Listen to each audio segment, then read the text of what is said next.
Allah sənə bu boyda nemət verəndə, indi bir dənə də arada bir dərd gələndə üzü turşutma Allaha. Üzü turşutma. Dayan, möhkəm ol, səbirli ol. Hər halında şükür etməyi bacar. İnsanıq dünyanın həmişə halı bir cür olmur. Bəzən dərd bəla, bəzən xəstəlik gələr, bəzən yoxsulluq olar, bəzən qıtlıq, bəzən çətinlik, bəzən qəza, bəzən itki. Cürəbəcür hallar insanın dünyada başına gələcək və dünyanın xasiyyəti budur.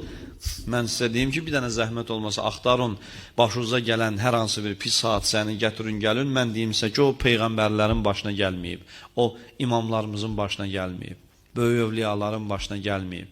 Sizdən, məndən çox, hamımızdan çox onların başına müsibətlər də gəlib, bəlalar da gəlib. Çünki dünya zaten müsibət yurdudur, bəla yurdudur, ayrılıq yurdudur. Burada əzab çəkmək qanundur, burada çətinlik qanundur, buranın ayrılığı yazılmamış qanundur. Yəni burada hamı bir-birindən bir gün ayrılacaq, əzab da çəkəcək, əziyyət də olacaq. Uca Allah özü buyurur ki, mən insanı əzab əziyyət içində yaratmışam.